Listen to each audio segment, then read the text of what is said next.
Right. I thank you to the organizers for inviting me here. I'm going to be telling you about links, which is something that we've built for web programming. So normally, as Eric was showing earlier today, web programs have three tiers. You have the front end, the middle tier, and the back end. And you tend to write those in three different languages. So what we've done is we have a single language called links. And from this, we compile into JavaScript for the front end and into SQL for the back end. So some of you would have heard talk about monads today. And for the front end, we thought, oh, right, do it with a monad. When you fill in a form, that must be something about a monad. No. Turned out it wasn't a monad. It was something else simpler than a monad, which had already been discovered by theorists, called an idiom. I'm not going to talk about that today, but you can go off and read our papers about it. So that's the front end of links. And the lesson there, if you're a monad guy, is monads aren't everything, which came as a shock to us. But idioms, things related to monads, are often very helpful. So that was the lesson there. What I'm going to talk about is the back end, which is how we go about generating SQL from ordinary programming language code. And I should mention that these slides are very closely based on ones produced by Ezra Cooper, who did the bulk of this work. Oh, and by the way, what I should also mention, very important, is that Ezra and Jeremy Yallop are both about to graduate, and they're both very clever. OK, so this is where we want to be. We do not want to have to write SQL. What we want to do is use language-integrated query, where you write something in the programming language that you know and love, and SQL gets generated from it. Now, you might notice that links and link look very similar. Now, Eric promises me that this is just completely a coincidence.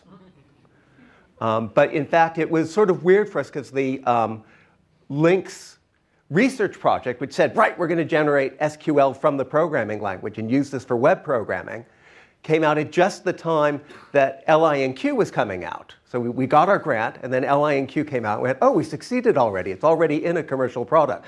What do we do? So this is an interesting problem to have as a researcher. But in fact, there are things you want to do on top of LINQ. So sort of the next time you do it, you can get it even better, and that's what I want to talk about today. So right, typical example, we've got two tables. We have teams of baseball that have names and their sponsor, and then we've got players which have a name and a team and an age. So we can do various queries on this. So first query you always want to do is a join. So players with sponsor S, so for each T from teams and for each P from players, where the team of the player is the same as the name of the team, and the sponsor of the team is S. Typical join. Return P name. This for is perhaps just slightly different than the for you're used to, in that repeatedly it's going to bind T from each thing in teams. And then you're going to evaluate. So teams must be a list. And then you're going to evaluate the body of the for, which must itself be a list. And then you take all those lists and concatenate them together. So that's why here I've written brackets around this, because this must evaluate to a list. And then we'll concatenate them all together. Where is just an expression. It's really if then else. If this is true, return the body. If it's false, return the empty list. So you can see that if you're repeatedly evaluating for each P in players, checking this out. If it's true, we put this in. And if it's false, we get the empty list. And then when we concatenate them together, we'll just get all the player names for which this condition holds true. Is that clear enough? It's a fairly straightforward programming technique. You'll have seen something very similar in LINQ. And of course, we compile this into good old ordinary SQL. And if you look at this and this, I mean, there's not that much to choose between them, except this is lovely and in lots of colors, and this is in brown. But of course, this fits well with everything else we do in our programming language. And here you have to pull everything across the barrier. So that's the main savings here. But there's some much more important savings to be had. So the first point is, of course, not everything you write in your programming language can you turn into SQL. Here's a simple, stupid example. I'm just selecting out the reverse of the name of every player, but the trouble is reverse happens to be a primitive not implemented in SQL. So I can't do this within SQL because the primitive isn't there. Now here's a more interesting example. I want to find all the players on teams of more than 9 members. So there's some nesting going on here. So for each T in teams, I'm going to create a roster.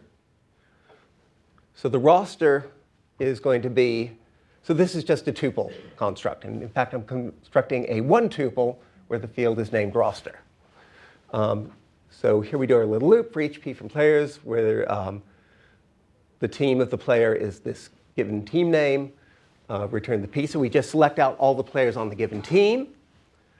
And then for each roster from the team rosters, if the length of the roster is less than 9, return the whole roster. So remember, this is a list, and we concatenate all the lists together. So these will be all the players on teams with more than 9 players. Sorry, with less than 9 players. OK. All the people on teams with less than 9 players. So you automatically flatten at the end there? Exactly. So how do you turn this into SQL? Right? This is much less obvious. Can you turn this into SQL or not? So I'll just ask our expert. Can you? I would think so, yeah. But I'm curious. Well, the one thing that would be a little harder to do is to automatically flatten. I can't tell whether this gives you one long list of players or whether it gives you lists of players. Oh, this is going to give us one long list because this will concatenate. Oh, so there's an implied. Or always concatenates all the lists that it's given. I see. But in between, That's unlike link, though. Yeah. So this thing. Yeah, there's a different for construct in link, right? Yeah. And that's neither here nor there. We could have done it either way. Yeah. Well, it could certainly be possible to. Right, and it is. Here's the brown bit you get. And arguably, even this brown bit's a little bit easier to read than this, right? So what we want to do is restructure it. So here I've restructured it. So now we've got a function that, given a team, selects out all the players on it, a function that gives a roster for each team, and then the thing that actually finds the unusable players by, for each roster, checking if the length is less than 9. So this is much, much easier to read. And the point is, in general, we want to be able to structure things. And in general, you might want, in the middle of things, to have stuff like lists of lists, which is what we have here, which SQL won't deal so well with. So we can write our query naturally thinking about things like lists of lists if we wish to do so. Now, one has to go to a fair bit of work to do structuring like this in LI and Q, I think I could say fairly. Because all of a sudden you need to know that this thing is not returning a list, it's returning an expression, and things like that. I know you could have them return queryables. Yeah. It's not that hard. It does compose. But You can do it. Well, no, actually, it looks very similar to what you have here. Right. So you can sort of do it, and it does look similar to that, but you can't do this one. What you cannot do is parameterize over a predicate and then pass that predicate in. And of course, when you do this, in order for it to convert into SQL, that predicate must be something like greater than 9, which can convert to SQL, and not something that contains in it, say, reverse, which cannot. You actually can't do that, too. You must Not in this notation, though, right? You can't do it with the... No, you have to use dot where. Yes, you're right. You do not, yes, correct. So the point is to make this all completely natural and integrated into the language so it looks exactly like the rest of the language. Now, the one thing that we found from using it that we want to introduce is this construct db. And when we wrap db around something, that means this bit should end up running on the database. And notice that that can have implications for the rest of the program, because we said this here, but pred appears inside. So this means whatever predicate you pass in had better be something that can be converted to run on the database. Go back to the previous slide where you have a decomposed. Right, so here I just wrote out the predicate in full in place. Would you use DB? Okay, that was what I wanted. Right, yes, so the DB just appears in here. In fact, if we put DB here, it would say, no, I can't do that. That's a list of lists. You can't get that out of a database. So one of the things it does here is check that what's coming out is a flat list of tuples. But how does it get, but since the source is team rosters, which is local, or it doesn't have a DB around it, yet you must still remote that over to the... That's right, so it needs a type system that checks that this is stuff that it knows how to convert to a database. Writing DB here in the type inference system puts a constraint on what you can have here. Oh, so the constraint spreads sort of up to that. That's right. There. It gives you your messages much like C++ templates.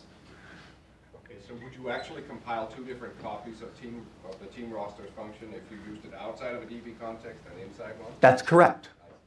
Right, so if you used it both inside and outside database, you'll need two versions of this code. But then the DB is very helpful because when we write DB around something, we know that really will run on the database. And we put that in because one of the things you can do when you release a product and you're in a university is get students to do their projects writing things for your system. And students are great people to test it out because they will work really hard. They will think it's their fault rather than your fault. And of course, some students are really good and some are not so good. So then you get a typical user, and you find out what errors typical users bump into. And the student was looking and going, gosh, this is taking a long time to run.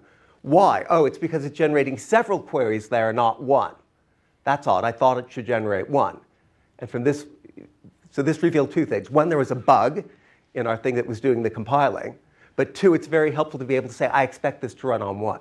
Because otherwise you get performance characteristics that you would not like. Yes? Abstraction over the DB guy? Like, I mean, could you say, I want this to run on a remote server, or is it always DB and client and middle tier in this language? Good question. So for the time being, we've just focused on doing these three things. So the language sort of knows about SQL and knows about... The language knows about SQL and it knows about front ends. And so for our next project on, the question is how do we abstract away from that? Yeah. The natural thing here would seem to be what you want is you pass around expression trees or whatever, and something says, oh, okay, well, I can turn it into something that is optimized for whatever context I'm running in. That's right. And then how much do you need to know about expression trees to make that an interesting thing to do? Right. That's exactly the question. But there's this whole series of applications where people really want to end up passing around expression trees and doing something with them. So the question is, what's the right infrastructure for that? I agree. The question I had on this is, really it's more about error checking, and if I misspell t.name to be some field that doesn't exist, at what point is that actually being caught? That would be called at compile time, because we know about the schemas for the database and we check against those. In that DB context that it exists within DB, isn't it? Yeah. Sorry, wait, I don't understand your question. So I'm trying to understand the context of the DB scope, if you will.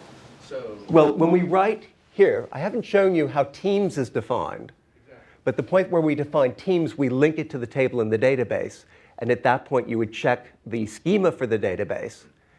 And so, in fact, what we do currently is we just write in the code, here's the type we expect teams to have, and then if that's true, why do you need the DB scope then?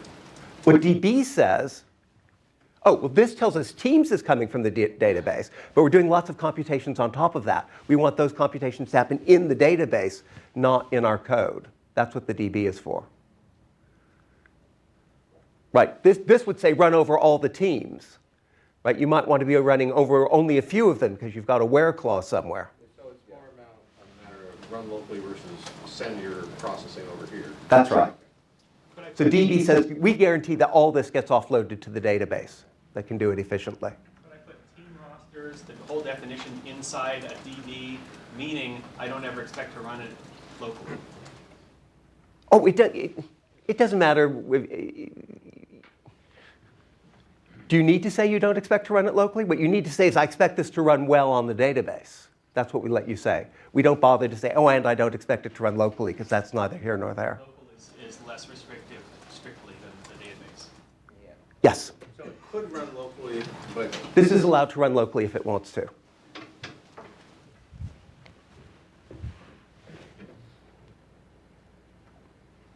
Okay, so as I said, this is difficult in SQL and LINQ.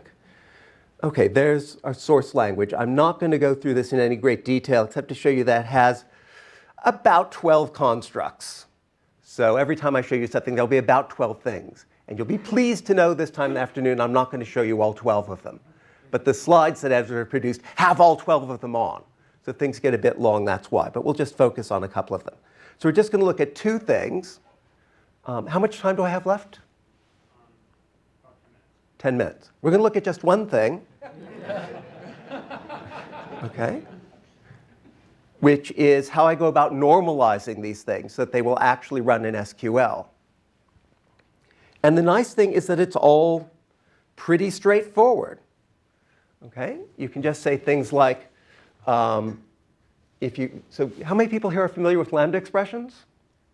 Hands up if you are. Hands up if you're not. Nobody admits to it. Okay, good. Excellent. Good for you guys.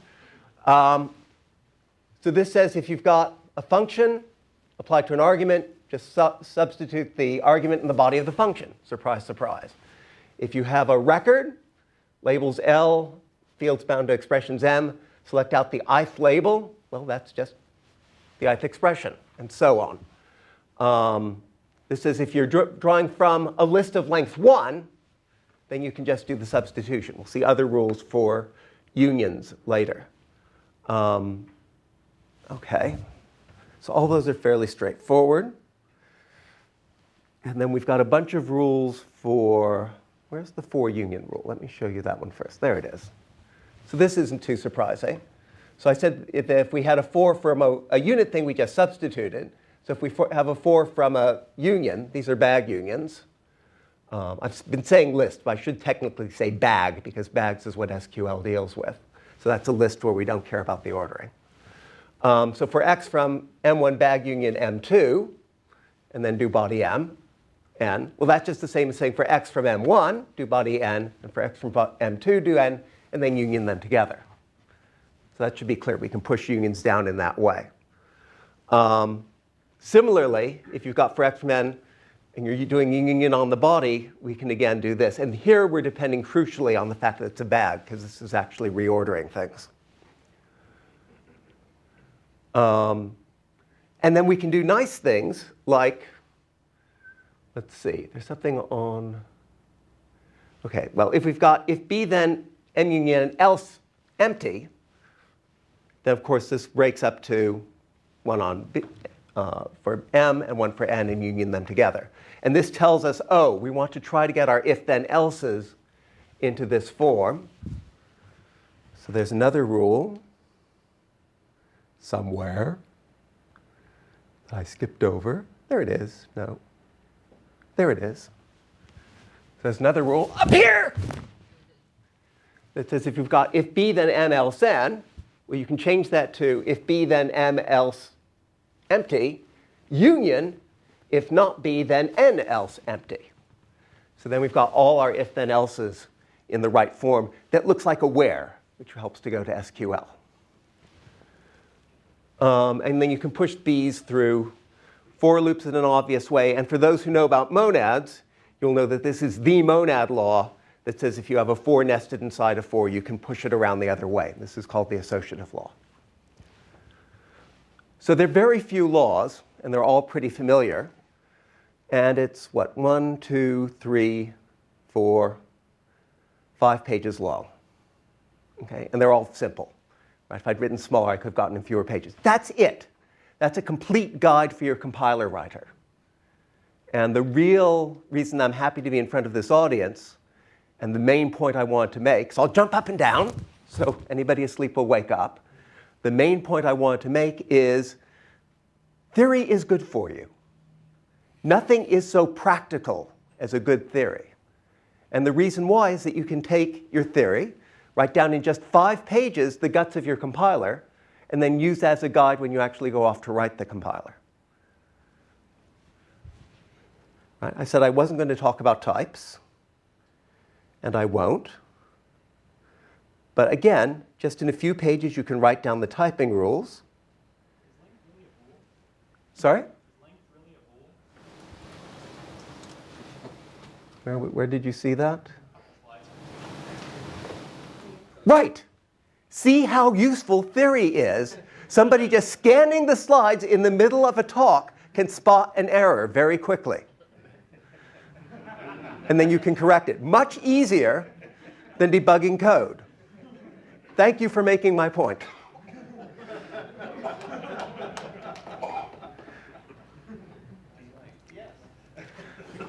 So, thank you for spotting the error. That was an error. That's exactly what we want people to do. And I'm serious that that's the point. It becomes easy to spot the errors when you write things down as a concise set of rules.